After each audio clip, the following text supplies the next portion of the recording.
Hey there, this is OneUpIndie here with some hopefully interesting and juicy research into the Steam capsule art of your video game and of course of the best sellers here. Just imagine, you are a video game developer and your game is almost done and then you just want to upload it on Steam. But of course you have to do a few things in advance, which are, for example, your capsules. So let's say if you go into Steam and then, I don't know, topsellers or wherever, you see those images here, and they do show a lot about the game up front. This is super important to pack as much information and make it as distinct and visible as possible, so people just be curious and click on your game, or let's say on those top sellers here. And therefore there is some successful ones here, well, because they are the best sellers. So just imagine you are a developer and you're thinking like, hey, what is actually grabbing the attention and what should be actually inside the capsule? So what kind of elements and things, proportions and so on, and what kind of trends are we actually seeing in the top sellers, because they have done something right here. So it's good to emulate the successful ones. So first of all, this video will be split into 3 parts. So the first part is just establishing some basic rules to follow, so just some guidelines. Hopefully they are not too difficult to imitate, because they are not too many, to be honest. So therefore that should be an easy quick fix here. And then the second part, just going into my own research which I did here on the top sellers. So these are basically just the games which are super successful without the free-to-play models, and hopefully not too many early access, but of course you can all buy them. Therefore these ones are the top-notch, the best ones, the valid ones, and we can just see in 3 categories: readability, visual understanding, and the actual design. In these categories I will go through a few and just we check out what's actually going on there. And then the last part, basically just trends. What can we actually deduct from that and see like, oh, that could be an interesting thing, that could be a thing to avoid. Alrighty, so first of all, let's jump into the first part, which is establishing some basic rules to follow. So the first thing, what you can, for example, see in all of those successful ones is the less the better. So for example, if you got too much things, then you have, I don't know, a chaotic thing, and then for example everything is cluttered and you don't know what's the focus point. Is it this one is the focus point, this one, maybe the supermarket part? Not the best one. So here, for example, as focus points, it's visually pretty easy. So first of all, your focus point is on this dude here, standing here ready for action. Then the second part is the logo, and then some background, which is basically just visually stimulating, but just background, and then I don't know, some fog, some mountains, whatever. But this part is not important. The focus is once again on the ready to action dude and the logo. And so here once again you see what's super important, and this thing you see in basically everything: logo, some protagonists, some guys, some girls, some mustache link and then just, I don't know, twin sister, whatever. And then basically most of the games have that.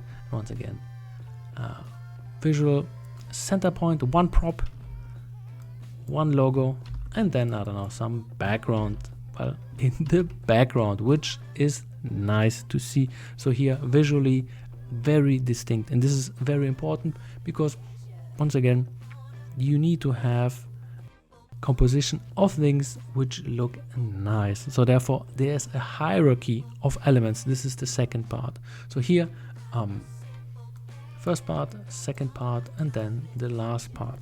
And the more visually dominant part should be the ones which once again are hierarchically being seen first. So for example, I don't know, let's say Red Dead Redemption, which is here this dude, and then this part, and then you see the nice background and maybe the horses and God knows whatever you have in the background. So here a hierarchy, what's important, and therefore all these things do tell a story. So for example, the story is being told through the prop, maybe a little bit through the background, most of the time not through the logo itself, the name itself, the font, but here it has to have you know, a distinctive way how to tell a story, and therefore this is super important to have, and all the examples have that. Here, here, and then here. 3-parter, always 3 parts. So here, this is kind of a, well, I'm foreshadowing this a little bit. You know, this is the trend of all the capsule art. And then of course you need to have some consistency, and then most of them do that perfectly. So here, not a problem. But if you go into the chaotic realm, if you clutter and have too many informations, too many things at once, it can feel chaotic, and therefore this is not good. Or for example, some visual elements are not good. So for example here, even though this game has sold extremely well, concerning the stylistic of everything, is like everything's just mashed together. Of course it looks cool, but a little bit difficult on the first glance to see like, hey, is the hierarchy and is it consistent and so on. And here the logo is kind of getting how can I say it, you know, blended into the background, because there's no hard distinction and everything feels of course organic and nice, but it loses, you know, the instant like, okay, here's the logo, here's the main protagonist. So for example, if you're seeing like, hey, what's the first indication of the main prop? Is it this one? Is it this one? This one? You don't know, because the capsule doesn't tell you. So here, chaotic. It can work, but I would recommend not doing that. So therefore, it's not really, you know, good in this kind of part. And also, there needs to be a balance and a symmetry. Very, very important. So for example, what most capsules do is have a symmetry. So for example, here we are at a center point, absolute middle, and then for example here also kind of a center point. Here everything is looking neat, distinct. For example, there are proportions, 1/3 here or 1/3 here. So here once again, symmetry, super important, and it's being, you know, done pretty nicely. But of course in some you have, for example, incongruency concerning how you display it. So for example here you have realistic looking, I don't know how you call that, just for you know, for your gas, this part here, and then the car is being, you know, being self-drawn, and in the background you have 3D art. So therefore they strongly clash, and therefore you are just, you know, having multiple styles in one image, which is a big no-no, and therefore it feels a little bit off, because it is off. This is design 101 not to do. So don't mix different styles, very not good to do.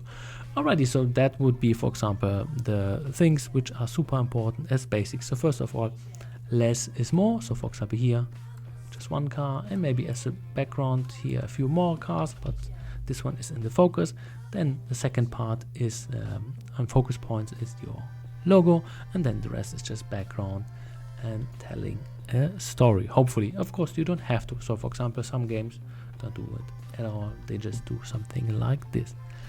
And then hierarchy of elements, once again, what is most important. So for example here, number 1, number 2, and then the rest is number 3. This is a really good example how to do it, and then it's consistent, which is nice.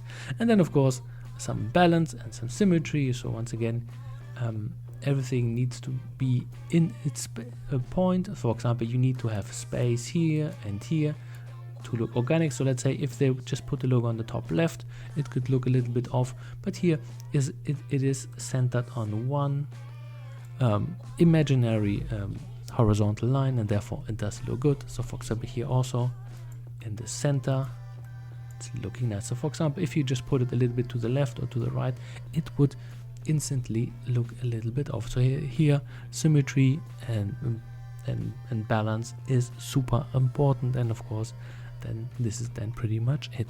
So what kind of trends do we see now, just to conclude, because this has been a hell of a long video. So first of all, no pixel art. So here, this is the only one which has pixel art, and it can do that because it's an established IP. This one is pixel art, no capsule in pixel art. This one is pixel art, no capsule in pixel art, even though, for example, does she appear in the game? I don't even know. It's just, you know, some good old stuff being drawn here. Or for example, which one was pixel art also? So Near an Abyss also. No, nice hand-drawn concept art being used here. So here, pixel art, no. Second part, dark themes, dark colors. So the focus of Steam is, and as it seems, it's more male oriented, into competition, hardcore violence, hardcore action, you know, fast, competitive. So therefore the whole dark theme is in there. But of course, you know, do females play also dark games? Of course they do, you know. But once again, is your granny gonna play Diablo 4? Not so much. Or maybe Modern Warfare 3, she's gonna be, you know, one of the best shooters. Yeah, I guess this is not gonna happen a lot. So therefore it's more on the male focus, and therefore not family friendly, no phone happy, good vibes slop. It's basically more dark, gritty adventure, conquering, you know, overcoming stuff here, instead of, you know, puzzles and the chill stuff and doing, you know. And then for example here, one of the simulations, which is, I guess, a more male audience also. So for example, for truck simulators or bus simulators and all these games, which are selling pretty decent, this is also more kind of a male hobby of doing that on your PC. I guess for chilling out also, but for guys. Are there, you know, games which are more focused for girls? Yes. So for example here, Stardew Valley. All right, then the next one, emphasis on a head, or maybe kind of an action thing, which you see a lot is, for example here, character, character, character, character. All the time you have important characters which are here. So you don't see, for example, just one capsule, just with a background, just with the logo, and that's it, you know. And then, well, actually, you see this one here, and maybe this one where you don't have any, you know, prominent features, but these are more on the exception. Most of the time you have or one strong prop or one human being or humanoid being or something like this, because I guess this has been proven also for YouTube thumbnails. If you put somebody's face in that, even though it looks completely stupid and goofy or maybe sometimes cringy, it does work. So therefore people put it in, and this is the old meta. So people like to put or to see faces or silhouettes or humanoid features and whatever, and therefore it does make sense. So therefore this one is one of the best ones. So here, emphasis on head and or specific action being done.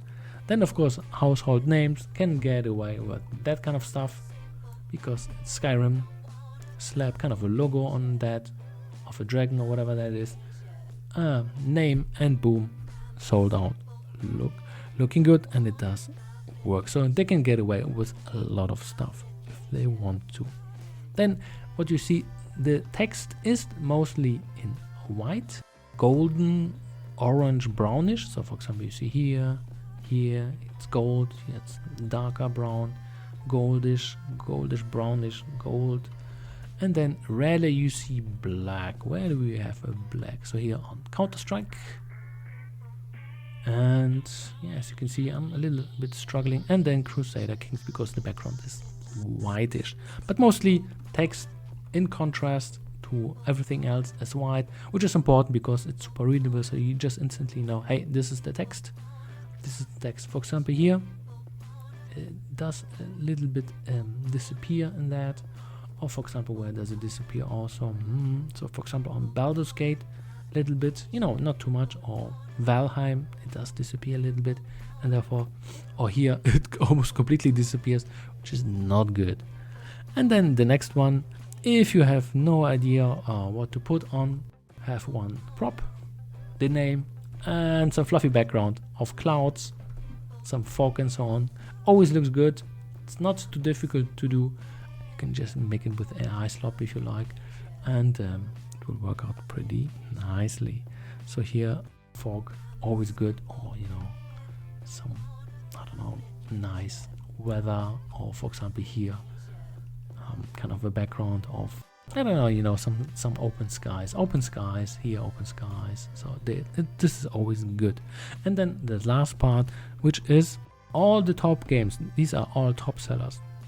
No gore and no sexual stuff, which is kind of interesting. So maybe they are selling that good because they kind of avoid that topics. Do they have gore and sexual stuff? A little bit, you know, in some of those games, but mostly this is kind of a byproduct or a small feature inside. It's not a thing which is prominently shown at the very beginning. Do these games exist? Yes, but not the top sellers. This is just, you know, as a thing. So hopefully that was a comprehensive guide to all that stuff. I know it's a super long video, I'm sorry, rambly as hell, but hopefully you understand the thoughts now which go into those things, and what you can, you know, take out from that. Of course, once again, if the bullet points will be, you know, shown in the description box, so you can just, you know, if you don't watch the whole thing, TLDR, you can just get the whole list there. Alrighty, that was it then from my side. Have a good one. One up.